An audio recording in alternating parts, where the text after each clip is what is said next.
this week is to hopefully get all the Advents out of here. It is the first week of November, so we're not in dire straits yet, but we're getting there.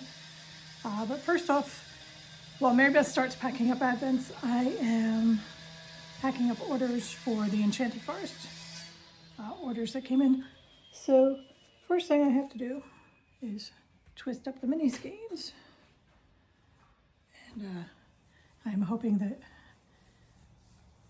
I'm muffling some of the sound from outside because they appear to be cutting their way to China next door. But as I sit here and twist, I finished a really good book this weekend, and it's The Unmaking of June Farrow by Adrienne.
Hello, today is Tuesday. We are, as we said earlier, focusing on Advent. So we're putting Advent boxes together. So much fun. Love coming up with colors. Love, dyeing the yarn. Hate packing. Hate. However, it's a tedious process. Anyway, we're probably filming this in black and white because I can't see from here how much you can see, and we have to maintain the mystery. The mystery. I have my first box. I should probably talk louder since the phone is crossed. I have my first box. Alright. So we've had a very busy morning. Again, accentuating the trials and tribulations of living in a castle. We have unwanted guests. The weasels and the ferrets are taking over the town hall. We had to have some pest control guys. Finally, we got them to come out because one of the issues is that you get a pest control guy to come out and he's like, oh yeah, I don't want to go that high. Because they have to go up to the roof to see where they're coming in. So we finally got a guy out today who stood on the driveway with his ladder. He was all set to take his ladder off the truck and he said, oh, I can see exactly where they're coming in. But it's not just that they're coming in and the multiple locations that they're coming in. There's the branches that are growing into the roof. And what else? Oh, we need our gutters cleaned. He was appalled that their gutters had just been cleaned. Though I will say with the number of trees that are growing into the roof. the leaves are understandable to have increased. So yeah, that was our fun morning. We haven't gotten pricing yet to make it really fun. Fix all these issues. I really just can't wait for the multiple entrances and plugging them up, how much that's going to cost. Right. It is what it is. But he assured us he will do everything humanely, and he will take whatever he catches, I believe, to Parsippany to release them into the mountains of Parsippany. Yes, he said that he lives near lots of mountains, so he takes them out there and lets them go, which is good. Yes. We really don't want anything to hurt them. We just would prefer they didn't come back. There has been talk of squirrels and raccoons. Oh, we even got pictures of raccoon poop. Yeah. Just Big old not houses. on my bingo list for the day. Yeah, right? Big old houses.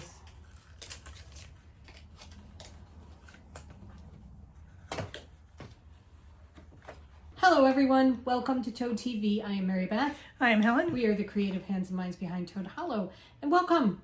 It is a rainy, wet Monday. Yes, it is. It is a November day. Yeah, and it's a very November day because it's starting off very warm and we're going down to freezing by the time this whole system plays through. It's just chill is in the air. Yeah. It's not the soft rain of spring. However, it is gorgeous. Yeah.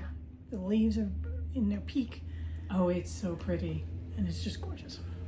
So, All right. Well, we've got a couple of things to show you, things to talk about. So, first thing, I have a finished object. I finished my Better Than Fiction shawl. This is by Chit Chat Knits. And I used Gilderland, I'm Not Really Left-Handed, and ROUS. These are all from our Princess Bride collection. it's a gorgeous shawl. It really is. This was so much fun to knit. It really was. The only thing I didn't like doing were bobbles, and there were only 2 of them, but I don't like bobbles. But there are hearts down in the bottom. Each section is a different genre of fiction. So up here, you have the Scales of Justice for mystery or thriller. Down at the bottom, you've got hearts for romantasy. It's so much fun. It really was. And I love these colors. This is one of my favorite collections that we've ever done. And segue, we are re-releasing the Princess Bride.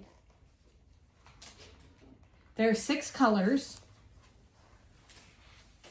There you go. So we have I'm Not Really Left-Handed, Gilderland. I know that it's Gilder in the movie, but we did a show in Gilderland, New York, and we had to name the yarn Right. after that. Mowage. Have fun storming the castle. Over here. As You Wish. And ROUS. For rodents of unusual size. For those of you that do not speak Princess Bride. There you go. Those are the 6 colors. If you don't speak Princess Bride, go watch The Princess Bride. Oh, seriously. Or read it. It's a fantastic book. It's a hysterically funny book. However, really good colors. So these all have a brown overtone to them. So they're perfect for fall and spring and summer and winter. You will see, not today, but you've seen in the projects that I'm doing, I have the Princess Bride in just about everything. Right. And we just decided that it should be a collection that's around all the time. Yeah. So, It's again, too good to keep to ourselves. right. Like the Enchanted Forest, there's no end point, so you don't have to rush in to get your orders or anything like that. It's just going to always be up there, available in all the bases. Just know that it's a pre-order and give yourselves 2 to 3 weeks to receive. Right. And I stress that again, just because as we go into the holiday season, if somebody's planning to get these as a gift, to know ahead of time that you have to place them in advance because we need to dye them. Right. We also have them in fingering and DK minis, the 20-gram minis. Right. So you can get the mini pack set in either fingering or DK. We are not going to be doing these on tweed just because they have brown specks, which just, these colors will not translate to tweed well. They'll just, the tweed will get lost. Right. So these are just going to be on our regular basis. You can get them on our organic toad, which is our non-superwash. I just have to stress this because we had a customer who was a little disappointed with her yarn that she got because she expected our bright, vibrant colors on the non-superwash that she ordered. And when you get organic toad, since it's the not colors are duller. chemically treated for the superwash, the colors do not show up as intensely. So they are kind of matted and, or not matted, kind of a matte color and a little bit, not quite as bright. Right. So just know going in, if you are getting organic toad, colors are not going to come out exactly the same. But all 6 colors are available. If you want to get all 6 at once, we have an option with our mini skein listing that you can get all 6 in the full-size skeins as well. So, Princess Bride. Ta-da! Okay.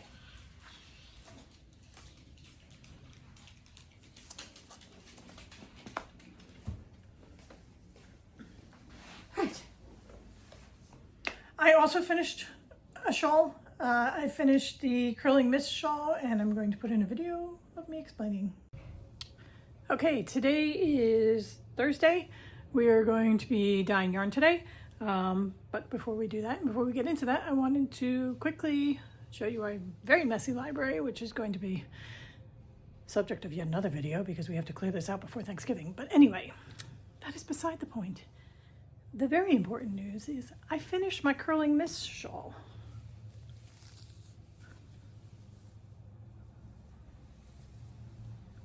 So, as you recall, this was started way back in 2021 when the pattern first came out. It's the Curling Mists by Helen Stewart.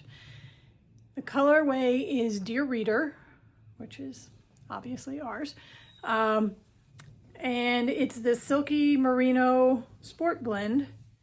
And it took 3 full skeins. I have maybe 5 grams left of the 3rd skein, which we had to dye this year. We just dyed it about a week or so ago, so I could finish it up. But it has got the most gorgeous shine to it, which I'm not sure comes through in the video, but, and drape, gorgeous drape. I'm going to steam block it and send it off to a very special person. But it's done. That's a really old whip off the needles. I think I deserve, like, you know, a really big start. We have not just been knitting. Well, you started something new. I did. Yes. So I finished the the curling mist shawl, and I was not going to jump right into starting something new. I was very excited about my Mara cardigan that I'm working on and the Forest Maiden shawl, so gonna work on those. And then Wool and Pine put out the Hearthside cardigan, and you know, sometimes you just see a pattern and it's just like, yes, I want that right now. I love the look of it. I thought it looked so lovely, comfy, cozy for winter. Yes. And then I read that it's 2-color brioche by holding 4 strands of fingering together, so that it's designed to use up your fingering leftovers, which I have multitudes. A lot. Multitudes. Because every time we turn around, there's a bucket and it's like, oh yeah, that's full of fingering minis or fingering leftovers, or, you know, that was an abandoned project. Right. Also, you know, the projects, you know, you never use up all of it. Right. So you always have leftovers. Anyway, so I felt very justified because in doing this project, I am using up leftovers. Absolutely. So I started the Hearthside cardigan. And the first 4 I chose, we have a rolling cart with the fingering minis and leftovers. So I chose these 4 colors.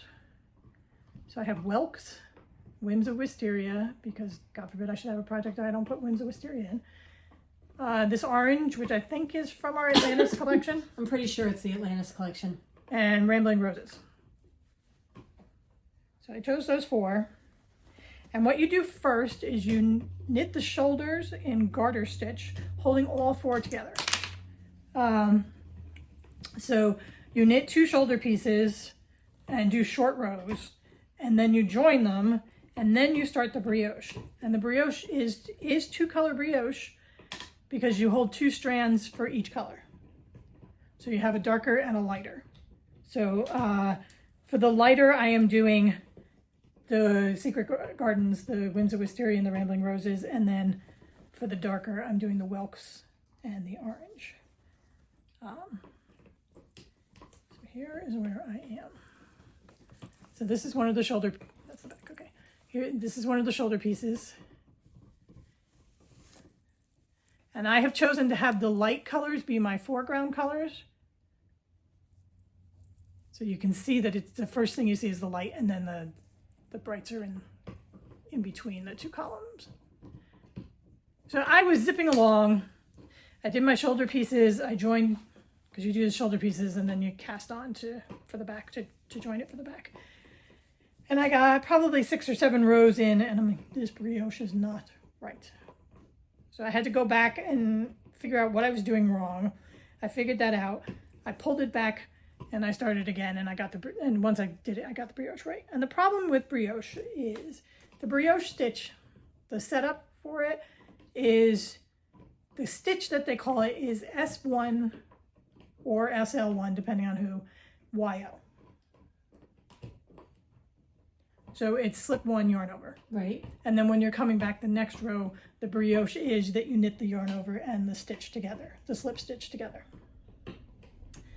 But the confusing part is the slip 1 YO.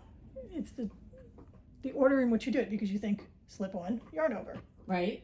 It is not that. It is yarn over slip 1. Okay. And it makes a huge difference, because it does, the stitch you get if you do slip 1 yarn over doesn't look anything like brioche. Okay. So, and I remember once I realized that it was wrong, there was something in the back of my mind thinking, you know, when we did that Andrea Mallory shawl, there was something. Okay. And I remember something being, like being annoying about that, and that's what it is. Okay. So, anyway, I adore it. I love the colors together. So do I. I love a marling, you know, give me marled yarns, patchwork quilts. Right. Anything like that. I just love it. So, and I mean, the squish of brioche is just, Yeah. So that is where I am with my Hearthside cardigan. And once I run out of these, then I pick 4 new ones, and I'm going to run out of Rambling Roses before I run out of anything else, so I'll just pick something, attach it, and just keep going. So it's going to be a mishmash. The other thing is you can find another thing of Rambling Roses, because I'm pretty sure we have several of them in various stages. Yeah, it's just, you know, ultimately the 4 colors will change. It's Right. just whether I want to keep the 4 colors going together as long as possible. So, or just I love those let it be colors a mix. together. Yeah. They're gorgeous. Okay. This one's lots of fun. And all I want to do is work on it. Yeah.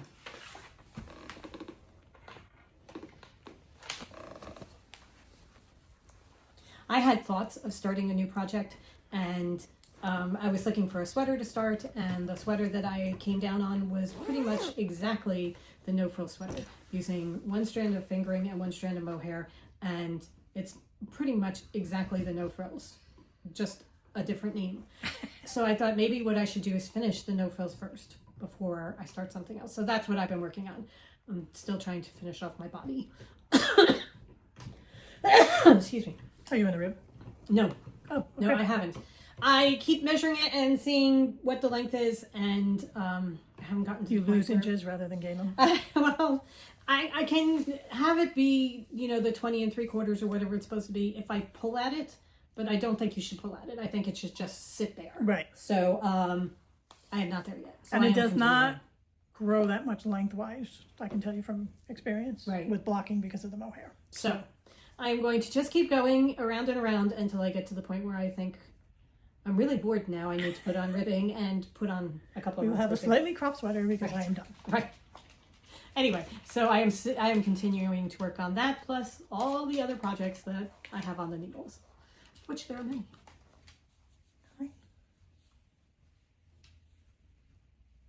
However, we have not only been knitting, we have been doing other things.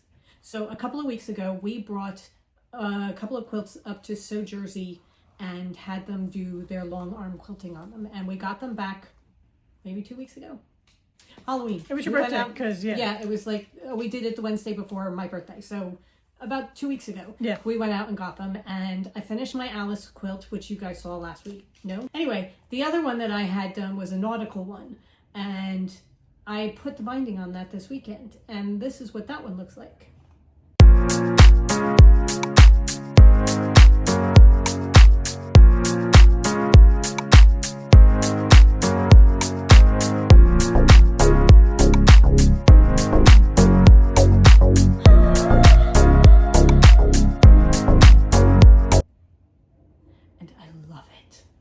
I love it so much. So the first thing we do is we wash and dry our quilts so they're soft and puffy, and they smell of laundry detergent and dryer sheets. And they get a little bit of a wrinkle. Yeah, they're just perfect. So it is waiting to go on a bed. The two I did were, I brought up my Tea Party quilt, and I bound both of mine this weekend. So here's the Tea Party quilt.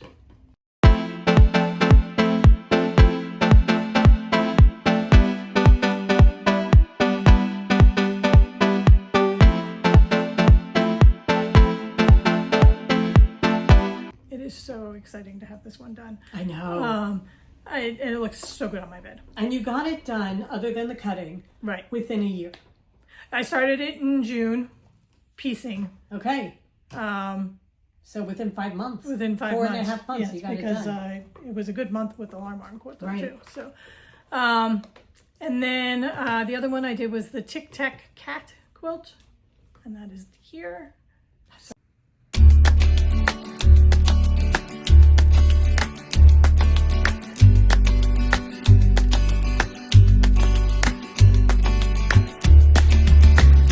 Such a cool quilt. It is. And I bound that one, and I love it so much.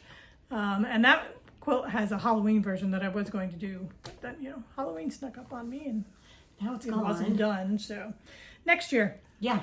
I really have a wonderful time putting together the quilt tops. Yeah.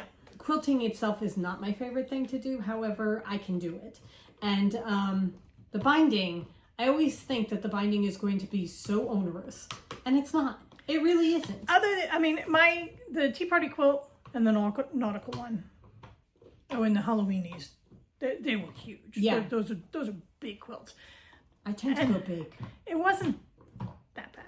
It's a bit of a pain in the neck maneuvering all of that bulk. Yes. To put the binding on, but once you get the first side on, then it's a piece of cake. We are getting so good at binding. I know. I mean, my mitered corners are perfect, and they're looking really good. Yeah. So anyway, it's that's 4 more quilts. Quilt tops are done. Right. And quilted and bound and everything. So we have quite a few more. We're gonna have a basting party soon, and just baste up a couple more, run them to quilting, and do the quilting ourselves. I think probably it's very expensive to do the long arm. The long arm is going to be something that we save. Yeah. For really, really, really special ones. Or really, really, really big ones like my tulip.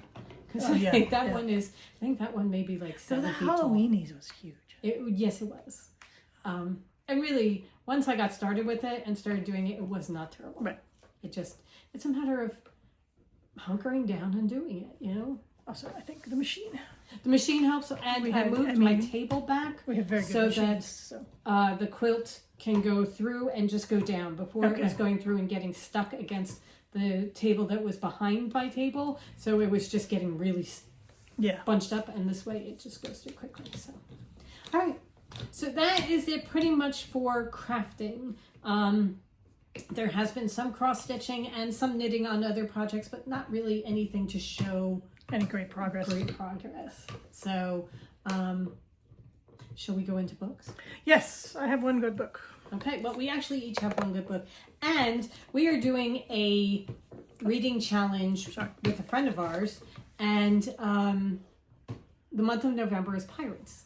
And as it would happen, both our good books are Pirates. Right. So, also, I have done all 11 months, and I know exactly what I'm doing for December. So. What are you doing? Love and Saffron, because it's food. Oh, that's such a good book. Oh, that's such a good book. I need to find a book. Either holiday related or food. But I'm pretty sure we have it's some. It's Southern Hemisphere or food. Oh, right, some of the Southern Hemisphere. Okay. I'll have to figure that out. You do The Hobbit. The Hobbit? Oh. Yeah. It's not really Southern Hemisphere. It was just filmed there. Yeah. I'll come up with something. Anyway, so my book is The Adventures of Amina Al-Sarafi. It is by Shannon Chakraborty. I hope I said that right. Or close to. She wrote the City of Brass trilogy, which we own but have not, neither of us have read. This is a good book. This is a really fun book. It's high paced. It's a pirate book. It's a female pirate. She's got a great crew. They're djinns and demons and All sorts of good sorcerers things. and sea creatures. It's all based in the Indian Ocean, so it's based on myths from that region. Just so much fun, and it leaves it wide open for the second one, which is coming in. I went and looked it up. It's coming March of next year, I think. Okay. I'll have to look for that. Yeah, I really, really liked it, and I love the whole. She's a female pirate in the 12th century, and she's a kick-ass female pirate. I was gonna say she's a badass female pirate. So, I flew through it. I really did. It's a bit of a chonker of a book, but I just flew through it. So, I highly recommend if you're in to that kind of If you like to read, this is a great book. Right, it is. It's a fast-paced, just fun romp. Yeah. And there's humor and Really good characters. yeah. No, it's a good one. Okay, the one that I read for my Pirates, I listened to Peter and the Starcatchers by Ridley Pearson and Dave Barry. And I had read this before, so I knew what to expect. Jim Dale reads it for the audiobook, and it is just so much fun, and I am furious that books 2 through 5 are not available on audiobooks. I don't know why. Could somebody please get on to Jim Dale about that and get him to start recording? This is just tons of fun. Do not get stuck with the fact that it's listed as YA or children's books or anything like that. This is Ridley Pearson and Dave Barry being hilariously funny. Yeah. I mean, you have Black Stash and Leonard Astor and Molly Astor and all the different people, and then you have Jeff the Archer. It's just little things like that that come through, that are just little tweaks that are just so funny. It really is. And the audio is so good. I really, really enjoyed it. I had such a good time. Also, if you have young kids, when I read it, the first thing I thought of was it is the perfect book to read to kids. Yes, to read aloud to kids. read aloud to kids. It's got short chapters, so if you do, you read to them at night or that kind of thing, it's just the perfect thing because it's going to keep them interested. You get interested in it. And it's basically the myths and the stories behind how Peter got to Neverland, and it's Peter Pan. Right. But it's so good. It really is. It really is. So yeah, I recommend it highly. Loved it. Absolutely loved it. And if you want to listen to it, just Jim Dale is perfect. Yeah. I adore him. So I think that is pretty much it. I think so. We have got so much left to do today. There's a whole list of things that we need to do. So we are going to leave you with this. One more thing. Advent calendars. Yes. Almost all of them are out. We have just the last couple to do. We were on a roll last week. That's why we didn't podcast, was because we were packing. I'm going to slip in a little video of us while we were packing some of them. And we ran out of the little boxes that we put the yarn in. Somebody miscalculated. We won't say who. Because we They've don't been know. fired. It's been wrong. It's so long. Hugo's not allowed to count anymore. He's been fired. Anyway, and then next week when we podcast, we'll know exactly how many extras we have. We'll put them up, Right. and they'll be ready to ship, and they'll go out immediately, so they will arrive in time. Yes. All right. So that is it for us. We hope you guys have a wonderful rest of the day, Go forth and create. and we will see you next week. Right. Bye. Bye.